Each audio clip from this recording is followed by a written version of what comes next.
Deathly Hallows Part 1 is the first time that we don't really go to Hogwarts. Harry, Ron, Hermione are on the run. They're on a kind of mission. They're on a journey. We need to get off the streets, get somewhere safe. Nowhere's safe, and we could get attacked at any moment. The stakes were a lot higher in this film than they probably ever have been before. It feels a lot more grown up. Help us. It's a very different film to the films past.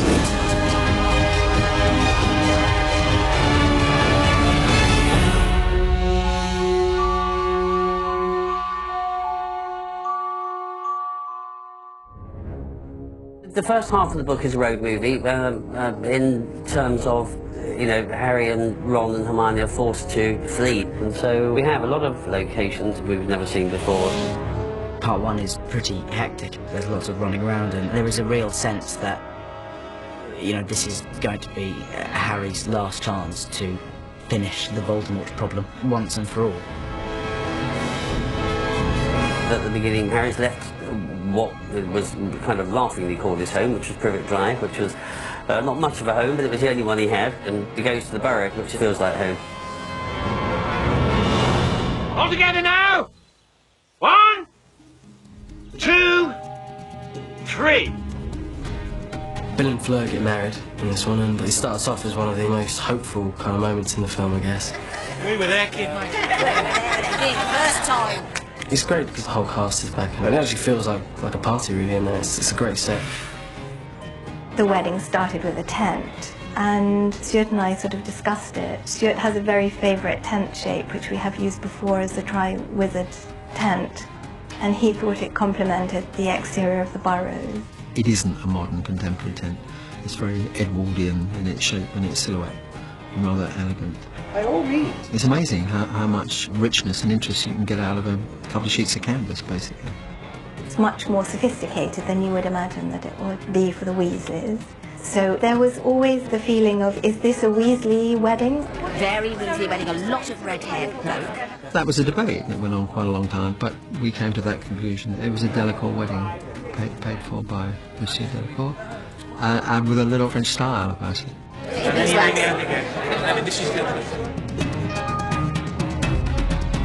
I was looking forward to the wedding because everyone gets together and we all share responsibility for the scene. She's had a bit too much Harry. So it's great fun, dancing and, you know, being dressed up. Mrs. Weasley gets to be a bit glamorous. I hope you've noticed. We rarely get a chance to all dress up and to do something quite different, so it's been fun. But the joy is soon destroyed by the Death Eaters. The Patronus of Kingsley Shacklebolt appears. And warns the room that the Ministry has just fallen under the control of Voldemort and the Death Eaters, and they are coming to the wedding, so everybody suddenly has to evacuate. We apparate to London, Piccadilly. Where are we? Shaftesbury Avenue. I used to come to the theatre here with Mum and Dad. They're suddenly in London. They are in a place that is a little more fraught and a little bit more threatening, a little bit more dangerous. We went to Piccadilly Circus in central London, in, you know, a major thoroughfare, a major tourist destination. Now, guys, please don't flash photography. We were the first film to lock off Piccadilly Circus since American Werewolf in London, I believe, which was about 30 years ago. So it's a very privileged position that we find ourselves in. Can we get clear now, please, ladies and gentlemen? Piccadilly is a huge job for our location department because most location managers would spend all their energy trying to talk you out of going to Piccadilly Circus because it's a nightmare. But Sue Quinn and Mark Sumner and the team performed a completely brilliant job. Bus coming through here, so yeah, you'll be flat yapping if you stay there. I've got yap, tell you why, I've got yap. Because it's a very populated area, there's a lot of people to contact.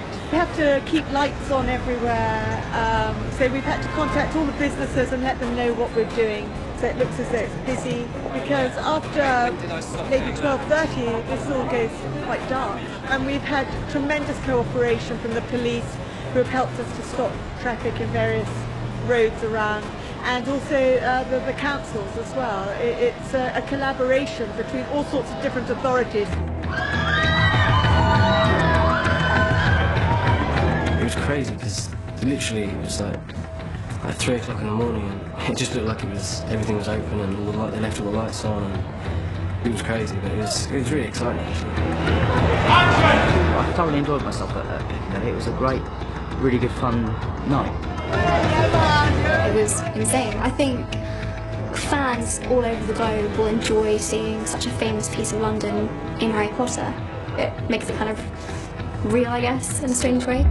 If Voldemort really has taken over the Ministry, then none of your places are safe. So we've got these three iconic characters in our Muggle world trying to survive. And they're not really that prepared for it either. You know, they're in a situation whereby they need to learn quickly to protect themselves. So there's a lot of running away and hiding and kind of finding people, and nowhere's safe.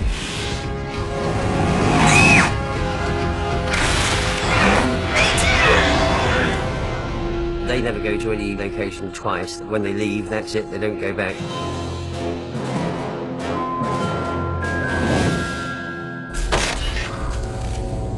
This is the scene where we just found the locket, the Horcrux locket, and we're going to attempting to destroy it. Incendiary. We don't really know anything about these sort of Horcruxes and how to destroy them, and we sort of realised that it's harder than we think. And normal magic doesn't really work.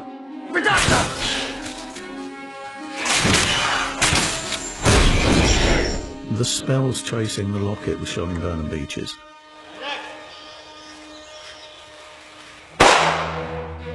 Burnham Beeches is a very, very fine, ecologically cared for and protected site. So we had to make sure that all the materials that we used were benign and safe and weren't going to harm the environment in any way. Also, we had to cover large portions of Burnham Beeches with snow and or frost, and we had to make sure that they could all be cleared up afterwards, which was the biggest part of the problem. So guys, that completes the shooting here in this winter section here. We had to go up there with fire engines, with hoses, with brooms, with rakes, and literally wash every leaf over an area of probably about 4 acres. It was a lot of hard work for the boys. It looks all right again now. There's a fair amount of running. But also, you know, we do take pause and take the time to engage with the characters and to explore their demons, their thoughts, their relationships, what they're feeling. What's wrong? Wrong? Nothing's wrong. Not according to you, anyway. Ron kind of starts to doubt Harry a little bit. It has a lot to do with the locket, and it kind of changes their personality, and it kind of gives them sort of darker thoughts. Ron, please take the locket off. You wouldn't be saying any of this if you hadn't been right. Yes, you would. So there's kind of a bit of tension there, and we really had to step up in terms of giving a performance that would make that real. David flew up with Dan, Rupert and Emma to Scotland for one day to get a scene. That's a really good spot now. And that was good, okay. The urgency of being in there for a day and being out contributed to the energy of the performance, and that was really exciting. Scotland really is an astonishingly beautiful place. And up! It's nice to be away from Leavesden and to be out of the usual kind of environment. It's quite bonding. I think everyone's just really happy to be here. Harry and Hermione know that they're heading for a particular destination, and they have no choice. It's their destiny. If Dumbledore wanted you to find it, but didn't want it falling into the Ministry's hands, where better to hide it than the birthplace of the founder of Gryffindor? Godric's Hollow is where Harry's parents were killed, and emotionally Harry needs to go back and see where his parents died. Still think we should have used Apologies potion. No. This is where I was born. I'm not returning as somebody else. Strategically, he thinks, well, maybe Bathilda will be there. She can help us with our mission to find the Horcruxes. So there's a real confluence of reasons to go there. The look of Godric's Hollow is quintessential English. It's that half-timbered style is Tudor Elizabethan style. We look for real villages, as you do, and then in the end just took the real villages as inspiration. It's a very traditional early English style, probably 1600 most of the houses. It's a mixture of slightly pink-washed cottages, thatched roofs, mostly thatched roofs. And of course we have the Potter cottage in it too, which is completely destroyed and has brambles growing in the garden. This is where they're going. It seemed just great to have the graveyard underneath the spreading branches of cedar trees. Pinewood has this splendid old garden, part of the original estate before it was ever a studio. And there is one magnificent cedar tree there. So we went there for that tree, literally, and built the graveyard, churchyard, the church, and then the rest of the village around the tree. That's a lot of power for one tree, but it was worth it. Stuart built this beautiful little churchyard, and we put snow in it, and the snow sort of moves in such a beautiful way. It's a really haunting scene. It was tough for Dan. Harry actually ends up going to the graveyard and finding his parents' grave. Merry Christmas, Hermione. Merry Christmas, Harry. It's a very, very emotional scene, and hopefully that will come across in the film. We're seeing a lot more depth in these characters, I think, now, especially when it's such a dark time and we don't really know what we're doing either, so it's kind of hard. Look, you've got no idea where the next Horcrux is, and neither do I. But this means something. There is a symbol, which is the symbol of the Deathly Hallows, and so they go to the only person that they know who has any contact with it, which is Xenophilius Lovegood.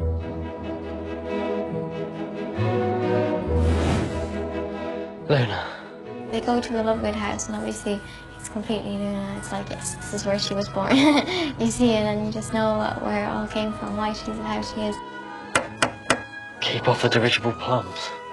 Jo Rowling was pretty specific about that. She describes it as a black tower, and so that's exactly what it needed to be, you know, so there was no room for variance there. The one thing I did try to do, as I usually do, is make a good sculptural shape of it, so it isn't just a cylinder. It's a cylinder with a very deliberate lean and a very deliberate taper. And the house has been lovingly vandalised by Luna. You know, she's got her drawings right across the house. Here we go then, let's do a rehearsal, please.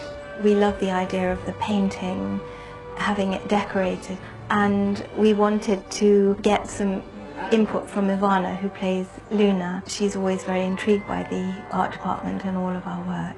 And she did some lovely drawings and gave us some really good ideas. They had an artist come in and design all these little creatures that they talk about.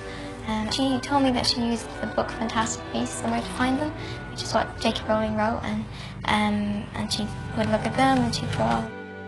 Such a weird building, really. It was quite a fun scene. And then we get attacked again, and everything goes wrong. A treacherous little bleeder. Is there no one we can trust? As the film progresses, Harry, Ron, Hermione become ever more in danger. Hello, beautiful. And there it was for a week at this forest, and we get chased by the Snatchers. Snatch 'em! We were setting up these shots where they would be chased through the forest.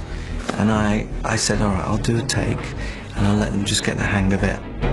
So I go to take one. And they go... And I think, whoa! It's because they are trying to outcompete each other. Dan wants to run faster than Emma wants to run faster than Dan, and Rupert just wants to be anywhere to try and keep up with the pair of them. Are you guys secretly competing? Who's going to get there fastest? That's really good. All three of us will be saying, I was the fastest. He's amazing. The first take was the most amazing, like, James Bond style cartwheel over it. I hit it at quite a pace and then just sort of flopped over it. They're all going to say to the fastest. I am. Emma said, Emma probably didn't. She's wrong, I'm faster than Emma. I'd say me.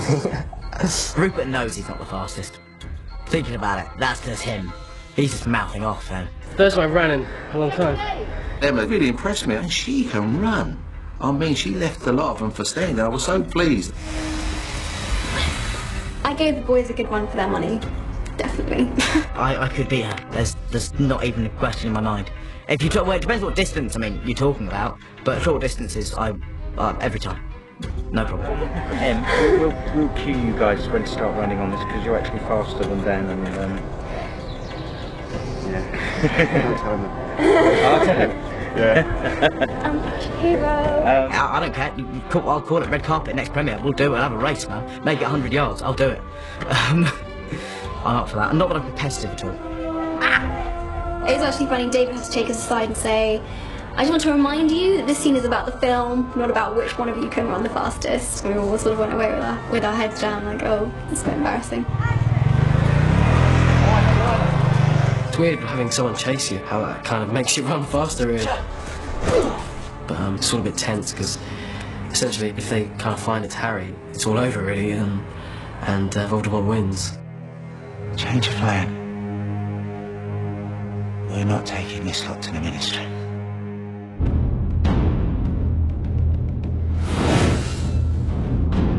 It's a really intense ending. We're at Malfoy's Manor, we're being captured, and we're in a pretty sticky position. Malfoy Manor was based on Hardwick Hall, an Elizabethan house in Derbyshire. The real house is extraordinary in that the windows are huge and the ratio of glass to masonry is very strange. They have a mysterious, slightly threatening and rather magical quality, these acres of glass.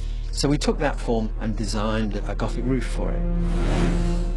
And then invented two big interiors. So one is the kind of ground floor entrance hall, and the other is the big drawing room immediately above that. And an elaborate staircase that kind of links the two. This is my house. It's not much, but we're home. The house itself is fantastic. As soon as we got on set together, we wanted a family portrait in the Malfoy Manor. It's extremely nice. We've got an organ.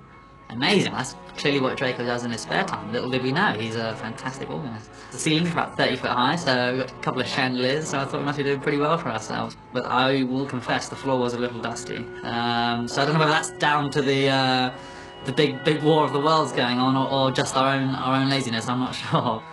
You dare to talk to me like that in my own house? There's something about the space itself, and something about the lines of the place that makes it feel like a soulless building. The people who've been doing the sets for this have managed every single time to produce things that are not only right, unquestionably right within Harry Potter's universe, but new and different and fresh and breathtaking every time.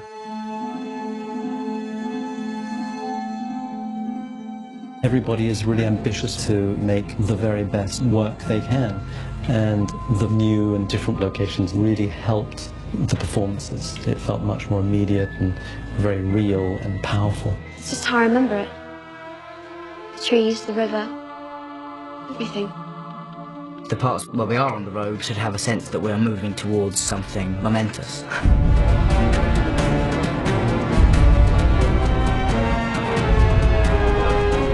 As the last frame fades to black of the first film, I'm hoping people just can't wait to come back to see the story continue. Super